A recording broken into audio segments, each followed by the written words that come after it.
Thank you guys so much for being here. In case you didn't know, I'm Nils Higdon. And the first thing I wanted to do this evening is give all of you a round of applause, because if you weren't here, it would just be another rehearsal. And we already did some of those, and now I want to do the gig. So this is for you guys. Right? And also, before I forget, I want to acknowledge my band. I call them my team of musical Avengers. I have on percussion, Sarah Christianson, and on piano, Cortés. And they're exceptional, and I really want to thank them for all their work. It's always a team effort, and it's awesome to have a great team. So, let's get moving. I present to you The Bridge, teaching music fundamentals through jazz and popular styles. So, I put this first slide in, I call it the overture, because I had way more than 60 minutes of material for this. However, I'm not going to keep you here all night, and you can applaud for that. There we go.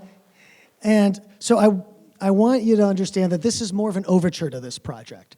If it ever feels like we're going too fast or skipping over something, that's because we are.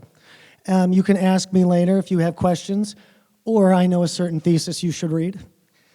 And also we have cake afterwards. And so really this is just like an opening act for the cake. Okay. So, bridging the gap.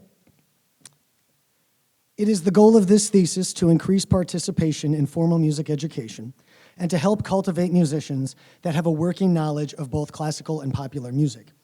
This includes familiarizing popular musicians with classical music and vice versa.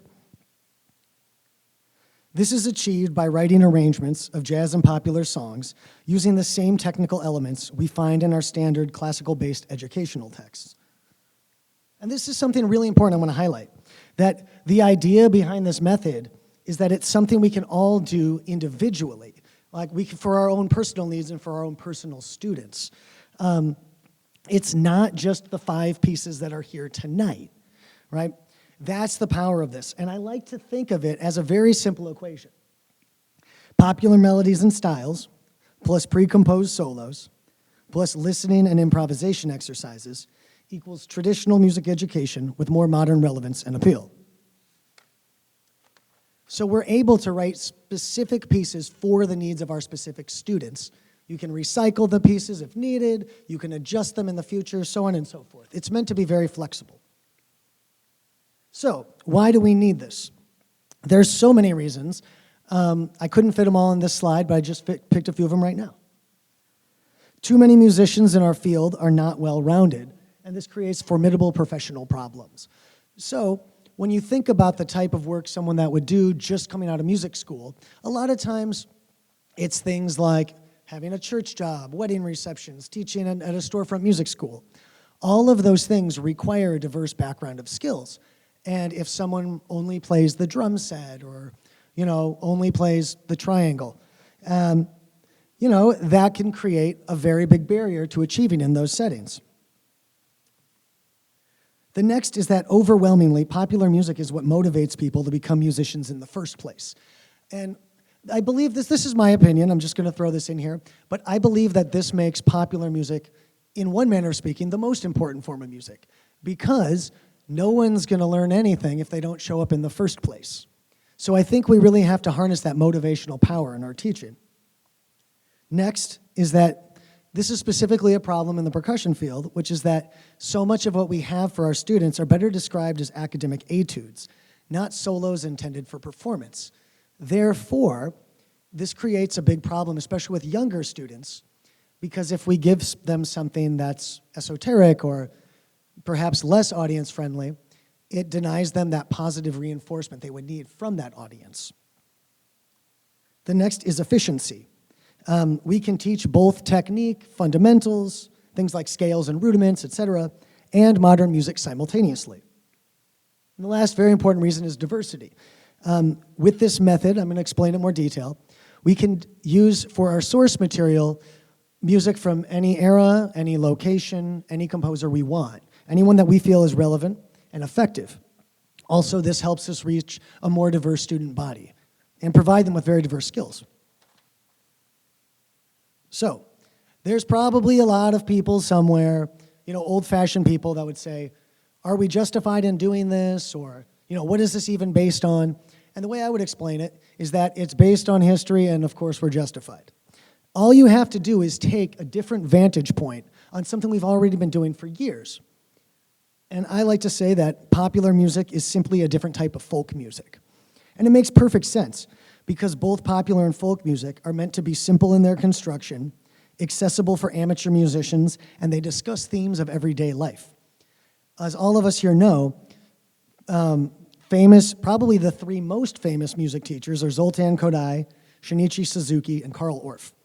And all of them believed strongly in the power of folk music, which is also described as what the people sing. And so, if we view popular music as simply a different type of folk music, this has decades of history behind it. And the two are so interrelated that for years now, we've had one term used to describe both of them, which is vernacular music. So, we just have to ask ourselves, if they're so different, why is there one word that describes both of them? And that's because they're not different. Also, this is building off of tradition. It's not a departure from tradition. Now, this wasn't widely discussed. However, as far back as the 1950s, there's documentation I found in my research that's stating these ideas, 70 years ago. So, why jazz? Where's the jazz come in? And this is something that was illuminated to me by my wonderful music history professor in my undergraduate studies at Roosevelt, Dr. Gregory Reisch, one of the smartest people I know.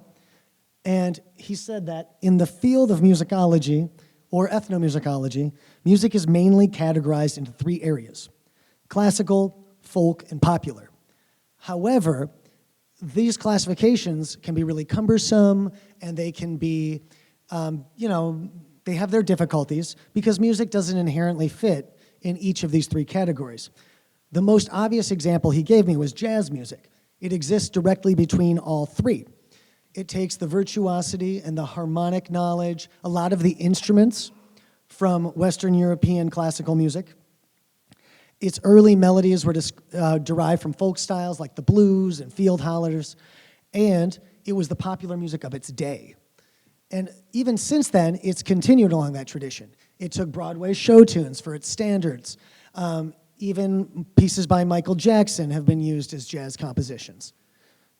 There's another great quote by Quincy Jones, which I love because I think it's simultaneously excellently and poorly worded, which is that jazz is the classical music of popular music. And the way that I like to think of this is that classical music gives you an excellent foundation, a firm basis in tradition, and jazz music picks up where it leaves off. So, how do we do this? Now, I wanted this to be as long and boring as possible, so I like to explain it like this. We write the hard stuff in the solos. And I kind of love how my entire thesis boils down to write the hard stuff in the solos, but the thing I love about that is that this isn't a complicated idea. It's not something, it's supposed to be simple, and that's what the power of this is. It's not esoteric, it's not complicated, it's something we can all do. Our form and analysis professor, Dr. Kolkowski, said it excellently. On the first day of class, he said, "So much of the teaching materials we need for our students haven't been written yet." And this is just simply a way of doing that. Now, how we write the solos in gets a little more complicated, but we're going to cover that. So, in addition to each piece, we have accompanying materials. And they're broken down into four categories. The first are technique exercises specific to the song, things like scales, rudiments, things like that. And it's very important that they're relevant to the song because that makes them more useful, more immediately apparent about why we need them. The next are listening examples, and they're not just original versions of the piece. Some of them might just be tangentially related, but that's purposeful. They're still very deliberately and intelligently chosen. It's meant to constantly expose students to new music, high quality, famous music, and to always be expanding their musical horizons. because this is how we create people that are passionate about music in the lifetime. And those are successful music students. And by successful music students, I mean people that vote for the music referendum when they grow up. Only half joking. The next we have improvisation exercises, because you're not actually teaching jazz if you're not teaching improvisation. And there's all sorts of books and things like that you could buy separately, but the area that I chose to focus on with these is what I would describe as the area between knowing absolutely nothing and diving into that first Jamie Abersol book. Because there's a lot of barriers, so it's designed to be a concrete, simple, fun intro to it. And the last are opportunities for further study and exploration. So these are things like historical examples, additional method books they could use. Because we're definitely not throwing out classical tradition or established method books. It's not an either or, it's a both and. All right, so now we're going to dig into how to write these solos. There's a technique. There's something that I like to call the universal musical arc. And it's actually probably something that we've all noticed at certain points in time. And the way I describe it is that regardless of style or era, music follows a general trend in how it increases in difficulty. And this is something that we've probably all noticed when we look at two different method books or just different music from various canons. But it was especially apparent in our repertoire seminar class when we did the survey of teaching manuals, because we could see everyone lined up next to each other, that all the beginning books featured short pieces. They did not feature extensive chromaticism or odd time signatures, et cetera, et cetera. And I'm going to break that down a little more. The simple way I like to talk about it is that beginning solos are composed of long rhythmic values and small intervals. And then as the pieces advance in difficulty, the rhythms get faster and the intervals get bigger. That's the simple way of looking at it. So following the arc helps us get the appropriate difficulty level for the students. So this ensures that we're not, writing something way too easy or way too hard. We compare it to the literature that's already established. And then the next thing we do is we write in the style the piece is in. And this prevents the arrangement from sounding contrived, and it also gives students very concrete, practical information about how to play that style in the future. So this is something that's also very intuitive. Like, for example, let's say you want to teach about melodies featuring extensive chromaticism. Well, you wouldn't want to choose to do a solo in a second line style or a calypso style, because those forms of music are very diatonic, very pentatonic. But maybe you wanted to do something based on a Jimi Hendrix guitar solo, or maybe you want, or Coltrane, or tango music. All of those are very chromatic. So, and also, I want to emphasize something. This is way more accessible than people might think. The one thing that stands between us, possibly, is a more comprehensive knowledge of chord scale theory, which is a fancy way of saying what scales go with what chords. But that's something you can study independently or just take a lesson on. And also, if this is intimidating, start with the beginning pieces. Those tend to be easier to write. And, you only learn by doing, really. And the other thing is we've actually already done this. Like, everyone who's been here in the form and analysis class, our first assignment was a style emulation, right? And we all did it successfully. And this is just a different style emulation. It's just, I chose Charles Ives, someone else did Beethoven or Ravel. This is the style emulation too. We're just doing Tito Puente and funk or whatever it is we want to do. So now I want to talk about something called our musical diet. And I love the term musical diet because music is essential just like food is essential. And just like the food we eat, we want our musical diet to be balanced. So what I want to emphasize is that this method is not meant to be the only thing that you use to learn about music. It's meant to work in conjunction with established practices. It's meant to work in conjunction with a school band program, with orchestra. It's meant to work, it's not an either or, it's a both and. And we always encourage our students to participate in formal music education and to appreciate classical music. The way I like to say it is that classical music and popular music should be viewed like protein and water. Both are essential, but one is not the other. And that's why it's so important to have this balanced approach. Because not only do you get to play more gigs, but as a teacher, it's simple. You get to impact more lives. And that's why we're here. And, if that's the only reason we need, right? So now we have a quick overview of the improvisation and composition exercises. So the first thing is that Suzuki, Kodai, and Orff all revered the art of improvisation. It's directly in, their books, whether it be Nurtured on Love or Lois Choksi's book on the Suzuki method, the Kodai method. So this isn't some wild, newfangled thing that some drum set player, dreamed up because on a whim. No, not at all. This very much comes out of tradition. Like I said previously, it's an intro to improvisation. A comprehensive method would just be an entirely different thesis. And it follows a basic trajectory because a lot of times when you study improvisation, I don't feel that pedagogy is entirely developed enough. You hear things like, just play what you feel. And then my thought was, well, then why does everything I feel sound bad? A little more help would be really great. And so or you get, this is the other thing that happens. You just have someone throw a ton of scales at you and a ton of theory, and that's boring. Who wants to do that? That doesn't get people excited. So the way that I approach it is very simple. We start with a limited number of pitches, usually the arpeggio. We play them over one chord. And we emphasize learning, solid musical ideas, theme and variations, call and response, etc. And then gradually, we increase the amount of scales and chords, right? Because if you think about it, rhythm and melody are things that everyday people do. But no one whistles the harmony while walking down the street. Not unless you're a highly trained musician, right? So we start off with the things people are already intuitively doing. Now, drummers, it's a very simple or very similar situation. We start with one bar fills, gradually increase the length, gradually increase the rudiments, etc. And then this is another really cool feature about this, is that students are welcome to write their own solos or improvise within the setting. However, it's after they learn the material.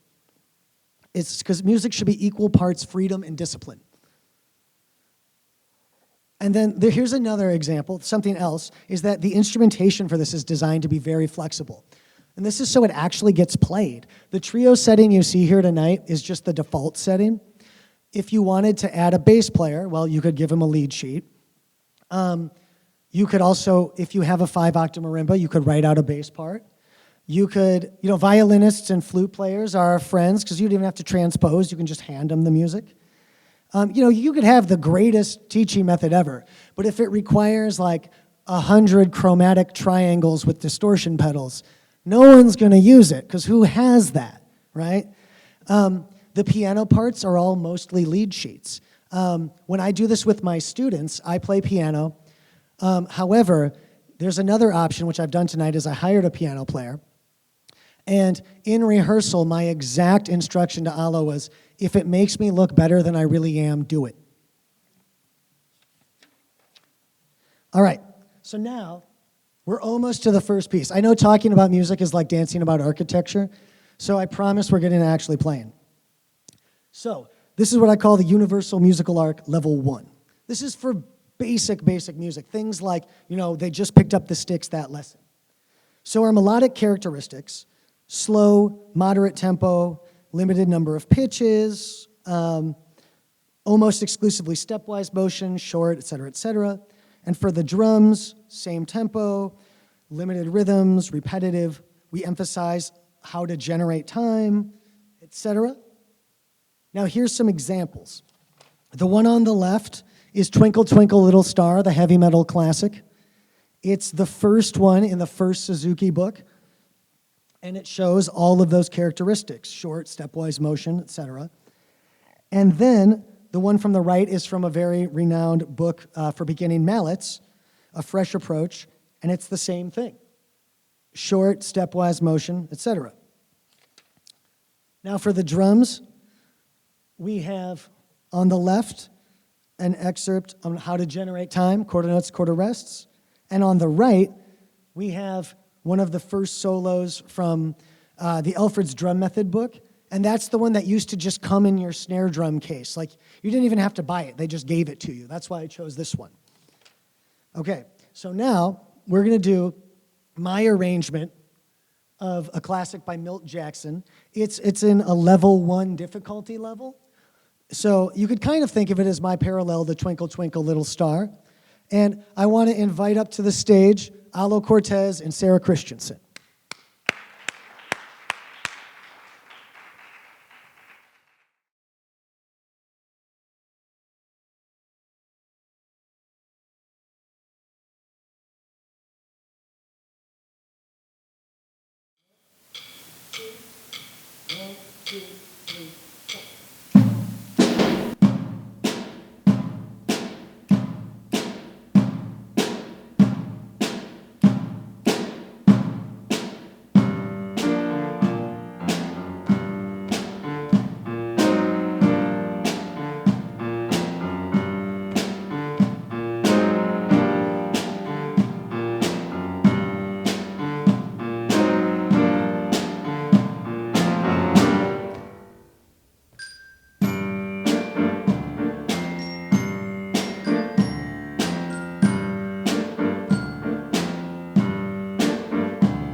In rehearsal, I told Alo to play that opening bass line like he was in Parliament Funkadelic, and he did. Okay, so here's some examples. This is how I wrote it. So if you look on the left, all the solo line from the Glock solo follows those same criteria. And on the drums, we have the same thing. The exact same rhythmic vocabulary for the solo, an emphasis on keeping time. Now, like I said, these all come with exercises. So the technique exercises, how to find the pitches on the staff, where they're located on the instrument, how to count the rhythms. The listening examples. We have the original by the Modern Jazz Quartet. We have The Third Stream, which is another album by them. Young Person's Guide to the Orchestra by Benjamin Britten, and Funky Drummer by James Brown. Now, there's a specific reason I chose all of those. The first reason I wanted to do a Milt Jackson piece was because if you don't like Milt Jackson, you're just dead inside. That's the rule. Like, if you play Milt Jackson for your student and they don't like him, you're teaching a zombie. That's a true story. But also, it's because the Modern Jazz Quartet was the first group that was famous for blending jazz and classical music. So that gives us an opportunity to talk about classical music with people that might not have ever heard it before. So that's why we chose Young Person's Guide to the Orchestra. And we did the piece kind of in a simplified hip-hop style. So I chose Funky Drummer by James Brown because there's no inappropriate lyrics for kids, and it's the most sampled piece in hip-hop history.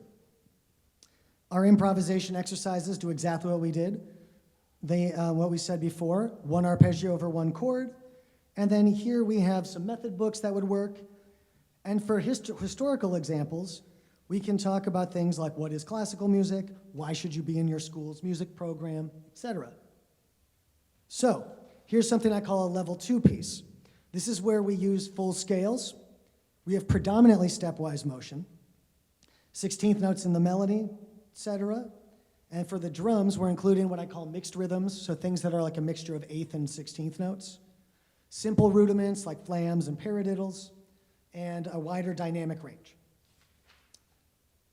So here's some examples. The left is from Suzuki Book 2. You can see tons of stepwise motion in the melody right there. And on the right, we have an excerpt from an intermediate mallet book by the famous teacher Garland Whaley. Tons of scale-based motion, and goes throughout the whole piece. These fit the criteria exactly. And here's for the drums. Same thing. This is from an established book by the famous teacher Morris Goldenberg. And this is all mixed rhythms. So things like one E and, one and, one E, rhythms like that. So now, we're gonna play one of my favorite pieces. This is the one I usually start all my beginning mallet students on. It's called My Romance. It's by Rodgers and Hart. And I love this piece because the whole melody is just a major scale, which means they got famous off a major scale, and I'm really jealous because I want to do that. But without further ado, we're gonna get playing this one.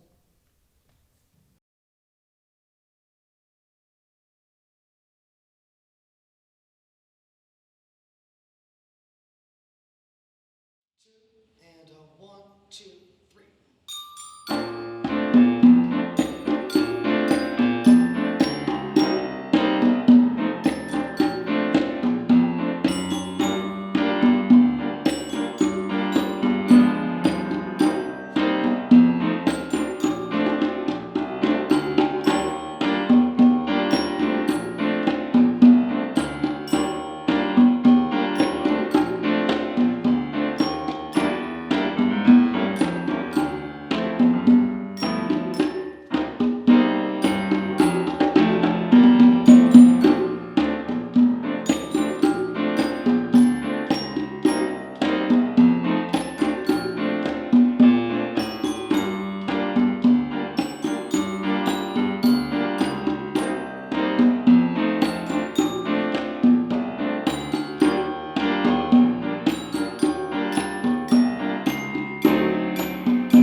Excellent. Excellent. So here we're going to break this down. The melody features a full scale, 16th notes. In the solos, largely scale-based motion. And the drums, we can see feature mixed rhythms, flams, paradiddles. So for this one, technique exercises, we have B flat major and G minor scales because those are both in the piece. And now we're using full scales. We're learning 16ths, paradiddles, flams, etc. The listening examples include the original from the musical theater production it comes from, as well as the Gene Ammons version. And this allows us to talk about what the difference is between a studio orchestra and a classical orchestra. And another way you can expose students to more music is through quotations. So I had one quotation from Waters of March, the famous Antonio Carlos Jobim piece, because we played in a bossa style. And there was a very brief Ode to Joy quotation. And now for the improvisation exercises, we're exploring the B-flat scale, and we're identifying great resolution points, because those are key. That's a big key for beginning students, because starting the lines, people can do that, but without a strong resolution point, that's what most people lack, and that's what, that is a major barrier to starting improvising. And then for further information, there's a book on Brazilian percussion. We could talk about how Antonio Carlos Jobim had a classical background with Nadia Boulanger, et cetera. So you're providing role models for the students. Now, we're going to move on to a level 3 piece. And now the notes start moving by intervals. Generally, they're in root position, or root position arpeggios, excuse me. We see a little more chromaticism, some mixed rhythms, maybe sequences. In the drums, we start seeing more triplets, dotted rhythms, syncopation, more advanced rudiments like accents, alternate stickings. We're playing more than one surface. And here are some examples of that. In the left, the example from the Suzuki method, we consistently see, like in measure 3, measure 7, we consistently see a descending pattern. That's a root position arpeggio. Then in the right, the example by the famous percussionist and instructor, Mitchell Peters, we see tons of arpeggiated motion, both ascending and descending. Now, for the drums, this is taken from Syncopation by Ted Reed. Everything we just talked about, syncopation, it's in the title, ties, dotted rhythms, mixed rhythms, et cetera, et cetera. So now, we're gonna do my arrangement of It Don't Mean a Thing If It Ain't Got That Swing by Duke Ellington. And remember, I said that the instrumentation can be adjusted for this. That's one of the things that makes it so useful, is yes, we have a complete set of information for any teacher, but they're also welcome to adjust it for their own needs and their own purposes. That's what makes it valuable. So today, I'm going to display one way you might make up for something if you're missing the piano player. Instead of playing with 2 mallets, I'm going to play with 4 mallets. And I'm also going to improvise my solo, because if you happen to be an improviser, that is a really effective tool that you can use when you display this with your students as well. So this one will be a duet of vibraphone and floor tom, of course, featuring Miss Christianson.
Thank you guys so much. I knew that if I did an entire concert and didn't improvise, in a jazz thing, wouldn't feel right.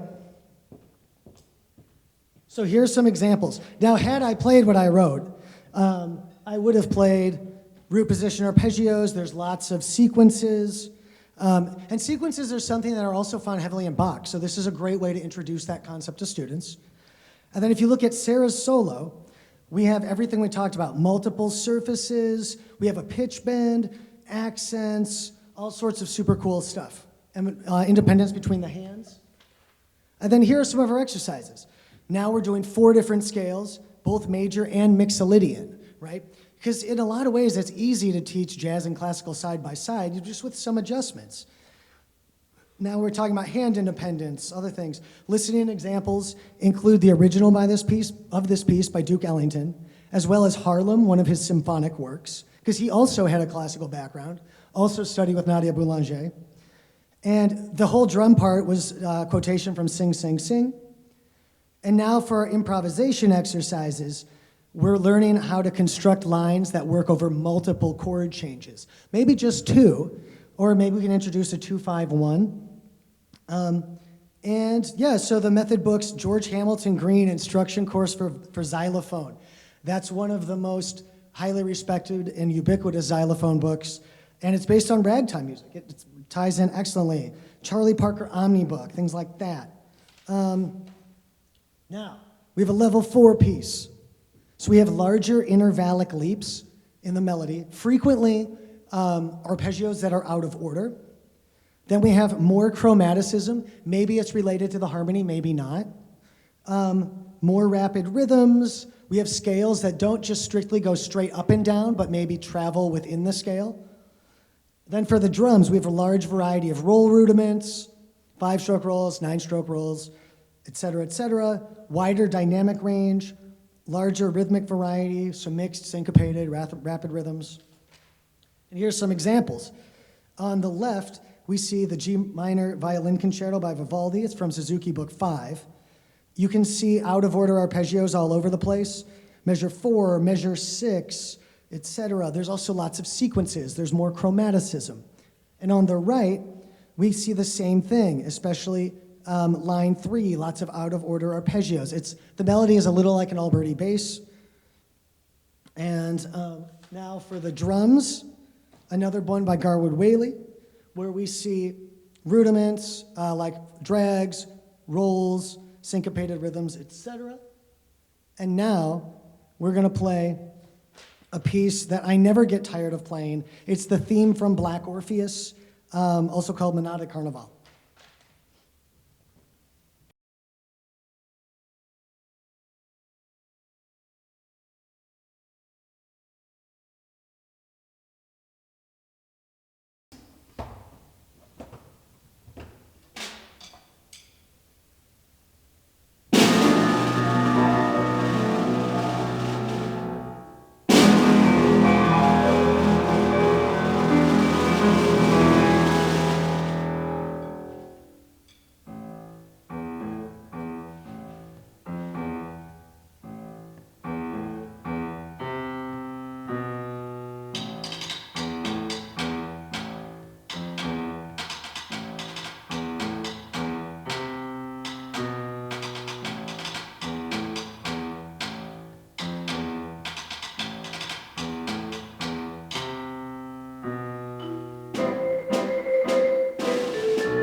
I'm clearly very lucky to work with these two. You should hire them for all of your gigs and pay them lots of money. So here's the breakdown. If you look at what I wrote for the marimba, we have chromatic approach tones. We have chromaticism in the sequences. Line 2 features arpeggios that are out of order. We're now using various forms of the minor scale, like harmonic minor. Also, the Spanish Phrygian scale features prominently. We'll talk about that as more. Yeah, we have scales within scales, like measure 75. The drum part, multiple different surfaces, wide variety of rolls, wide variety of rhythms, big dynamic range. And then so here's the technique exercises. Various minor scales, and now we're doing all three forms of minor. We'll talk about what chromatic approach tones are and how they can give the melody line a vocal-like quality. And this is something that I think is extremely useful. We also talk, this is in the improvisation as well as technique, we talk about how to choose between multiple scales when there's more than one option. And the example given here is the E Mixolydian versus the E Spanish Phrygian. Technically both work. Spanish Phrygian is a little more reflective of the style. It's found in the melody more. Now the listening examples include 3 versions of this piece, one from the movie it's from, a jazz version, as well as an orchestral version. And then since I chose to do it in a tango style, I have a variety of tango composers, Angel Villoldo, Astor Piazzolla, Anibal Triolo. And then the quotations, the opening bass line is the habanera from Carmen, because we, like I said, we're not replacing classical music, it's a both and. And then of course I had a quote from the Mortal Kombat theme song, naturally. That's in the snare drum part in the solo. And then further study, we have our works for vibraphone by Astor Piazzolla, arranged by a famous Italian percussionist, World Jazz Drumming by Mark Walker, another book on rudimental drumming, etc.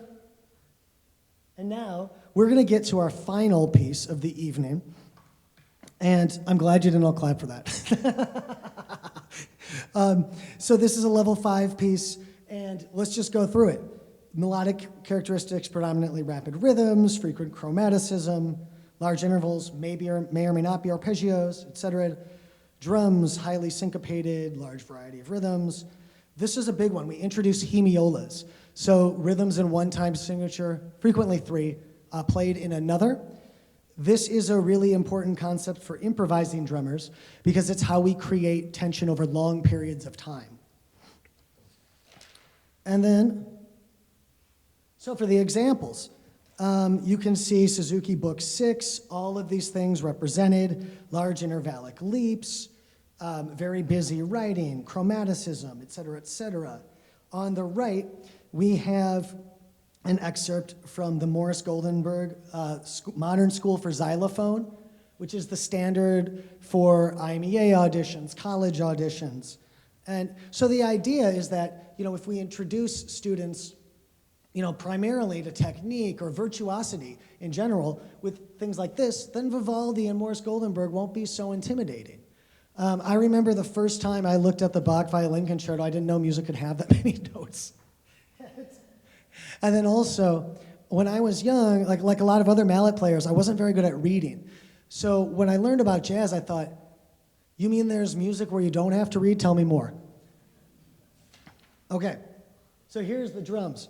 We have an excerpt from Modern Rudimental Swing Solos by Charles Wilcoxon, a standard, and also a transcription of Drumming with the Mambo King by Tito Puente. It's one of his solos. I based some of my ideas on this from this transcription. And now we're going to play Watermelon Man. And so it's in this level, and like I said, there's many different ways that you can sort of manipulate these concepts based on your own needs and your own capabilities. That's the big concept. It's not the 5 pieces that we played tonight. I mean, I hope you like them. But the big thing about this is the method that you can take home for yourself and use with your own students for your own purposes. And one of those ways is especially if you're teaching improvising, you don't have to do all or nothing. So I'm going to play the solo I wrote for vibraphone, and then on the timbales, I'm going to improvise, but over the themes I wrote. So that's something else you can do. It's okay when you're learning improvising to have, a vocabulary to draw from. All right, so we're going to play Watermelon Man. Thank you so much.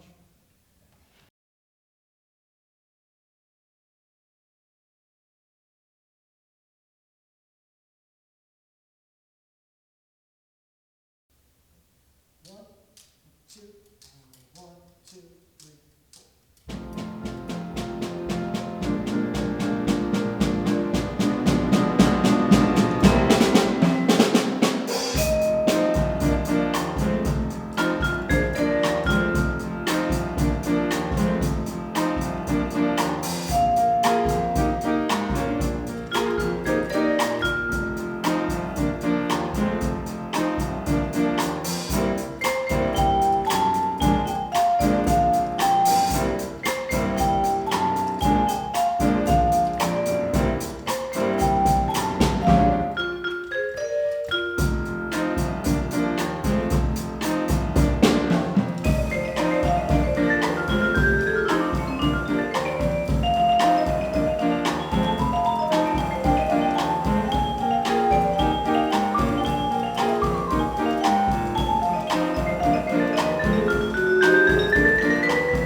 Awesome. Thank you so much. And, if I didn't improvise on drums a little bit too, it'd feel odd. But here, let's, so here's the technical breakdown. We can see the mallet part, lots of notes, lots of accidentals, etc.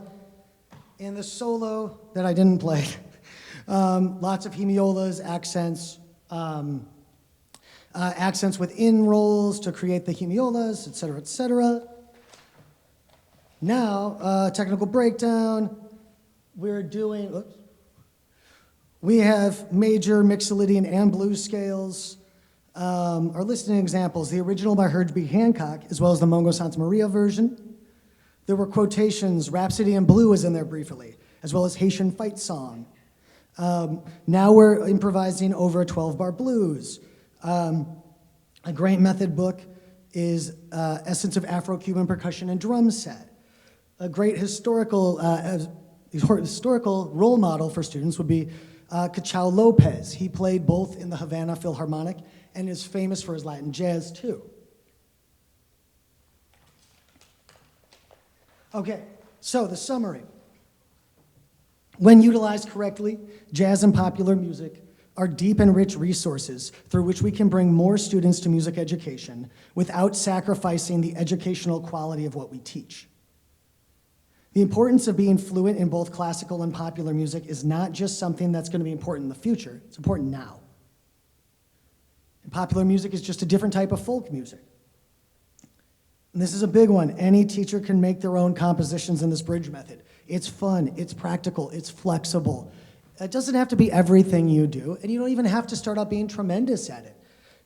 It's just another tool we have, but it's a very important and powerful one. We should not be asking ourselves, is this teaching justified? We should be asking, why haven't we been doing it already? And then, too often, we forget as music teachers, we need to not only educate performers, but also entire music communities. This includes educators, arts administrators, music merchants, parents of musicians, concert goers, etc. In order to do this, we need to uplift the music of everyday people. Because, even if there's someone that doesn't go on to be a professional musician, we still need people to go to the concerts. We still need people to drive their kids to school band, right? It takes a whole community. All right, now comes the thank yous. And there's a first and very important group of people I'd like to thank. Anyone I'm going to forget. Because this way, at least I've sort of remembered them. And there's going to be someone. I know that they're going to come after. I'm going to get a Facebook message later. So that's for all of them. Next is everyone at Northeastern, especially my committee, my awesome teacher, Tina Laughlin, Dr. Cole Kowski, and Dr. Travis Heath. They're awesome. I love NEIU. It's easily the best place I could have come for my master's. It's so unique, vibrant, practical. It's amazing. Again, I want to thank my band, Sarah Christianson and Alo Cortés. Like I said, they're amazing. Hire them from all of your gigs. Next, of course, is a former teacher of mine, Mr. Ruben Alvarez. Big influence in my life. One of the most important things he said to me was, the best music combines this with this with this. And that's kind of what we did tonight. Now, Paul Higdon, my father, another person I want to thank. Yeah. And there's so many reasons I could thank him, but the one I'm going to choose to say tonight is that when I was, 17, 16, trying to figure out my life, I was really thinking about music school, and finally said, son, you need to go to music school because you'd be a terrible banker. And I mean that as a compliment. Now, there are two more individuals I would like to thank. I like to refer to them as my co-authors. They kept me sane through the pandemic. You might know them. They're famous on Facebook internationally. Angel and Don Juan. They're amazing. They're my best friends. And also, one more thank you to everyone that came here.